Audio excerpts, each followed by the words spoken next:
What's up, YouTube? Sergeant Blake here.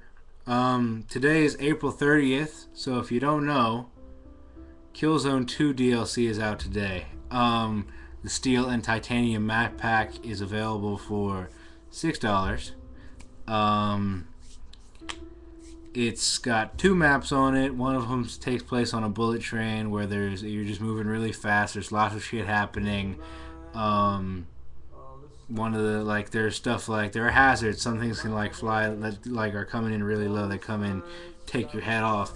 Looks really interesting. Another one is the other one is a Vetkin cruiser, like the new Sun in what is it, Mission 8 or something. $6. It looks pretty interesting. I'm probably gonna end up buying it because I'm still addicted to Killzone even now. They just did the update where you have all the new, not badges, but ranks to rank up to. So who knows? But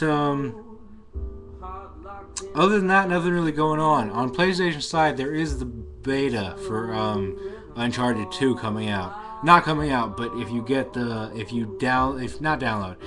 pre-order Infamous, you get the beta key for the Uncharted 2 beta, the multiplayer beta, which nobody even knew about up until just recently.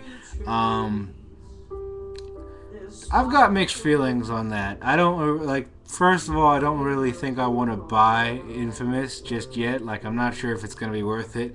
And second of all, and this is nothing really bad. It's just a thing about one of the things that I've realized, and this happens probably a lot more on the PlayStation than it does on the Xbox, but just games that take the Resident Evil for example. Resident Evil had a DLC for a multiplayer, and basically what happened was not what happened, because I'm pretty sure that if I jumped on now there'd still be people playing, but the problem is that eventually, after a while, multiplayer game or multiplayer DLC like that kind of just dies out. People aren't going to be playing that much. It's who's playing Resistance 2 now? Not many people.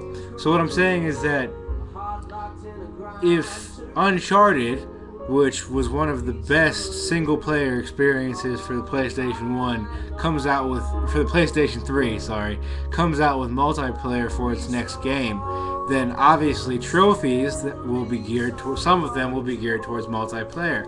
If that happens, then technically you're just going to have to be playing a shitload of multiplayer in the first couple months, because after a while, in the first 2 months maybe, because after a while the community is going to die out and there'll be no way to achieve to get those trophies. And I mean, it's not a big deal for people who don't really care about that type of thing. Me in particular, I kind of like to get trophies. I'm a trophy whore, I guess you could say. I'm still trying to platinum trophy the Uncharted 1. I love getting trophies. It's just it's just like anybody likes getting an achievement on Xbox. And for them to do that, I mean, I know that the multiplayer in, Uncharted is going to be awesome. Because, Naughty Dog does things just awesome in general. Whether or not the community is going to die out is all dependent upon the people who are playing. Hopefully it's going to be it's going to be really good, and it'll be Killzone 2 will be PlayStation's Halo, and then Uncharted 2 will be PlayStation's Gears of War, since that's another third-person shooter. But I don't know. I don't think I'm gonna get the beta code, because I want to wait. I can probably I'll just stew in the juices for a little bit, because I'm still waiting for Uncharted 2. It looks awesome. I can wait just because, just the wait is gonna make it that much more cool. Other game news. There's not really good. I didn't particularly like it because it has to do with Xbox, but there's a good. It is pretty good though.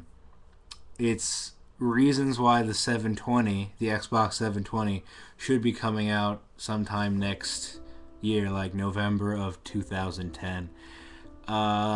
Just to sum it up, basically they give a couple reasons why they kind of want to just slap Sony in the face, put the nail in the coffin for it, and graphically they didn't, like, not graphically but technology wise, because they came out so early, they didn't really capitalize on what Sony did. Like, if you notice, I'm sure you have, that like exclusives on Sony and exclusives on, not Sony but PlayStation, and exclusives on Xbox look really different because Sony looks better, just because it's just, I don't know why, it has more power in it to process all the better looking graphics and shit. There's a bunch of actual spectacular reasons why, but basically it's just because PlayStation spent extra time, put in extra time to make the hardware to be able to put out things that look so good, and Xbox kind of just released as fast as it could. Basically, what they said was that they want to come out. They're probably going to do it because 4 years ago, or the Xbox 360 is almost 4 years old. The original Xbox was 4 years old before the Xbox 360 came out. So the 360 is almost 4 years old. So technically they're saying that just based on that timeline, the 720 should be coming out sometime in the last half of 2010. Either way, I don't think it matters too much. I mean, it might not. I don't think we're going to see any huge graphical changes. Like, graphics wise, this is what everybody always focuses on, but graphically I don't think that we're going to see big changes with the 720 or the 360 or the PlayStation 3 between 4, because like they've just come so far. I don't know how much better they can do. Just Killzone 2 is testament to that. Just the atmosphere behind it is just, you can't get much better than that. And I mean, I think what a lot of people do is they kind of have trouble differentiating between actual graphics, like the way a game will look, between like whether or not a game looks good because it's actually meant to look great, or the actual art that went into it. Like, let's say we put Killzone 2 up against Resistance 2, right? Now, Killzone 2 looks amazing, obviously, and Resistance 2 looked great when it came out back in November, but I think what you should really consider is that each one went for a different art look. So, as Killzone 2 looks so much more realistic, Resistance 2 also has this kind of fantasy look to it, it's way more science fiction-y, if that's even a word. And like, you just can't. I don't feel that it's right to split the two up. But if you're gonna count jagged edges and pixels and all that shit, then yeah, graphically Killzone 2 is better. But if you're gonna look at it in the art direction, then obviously they're just two different things, and it's pretty much like that with every game. So you can't compare one to the next. But that's kind of my own little rant about blah blah blah blah blah. It was basically just expanding on the whole Xbox 720 thing. Any other news? I don't know. It's probably going to be pretty easy going for a little bit because E3's coming up, and then there'll be a lot of news. But right now, there's nothing. So talk to you later. Bye. Don't get swine flu. Be careful. There's a lot of shit going on. Wash your hands. This is me caring about you. But yeah, talk to you later. See ya.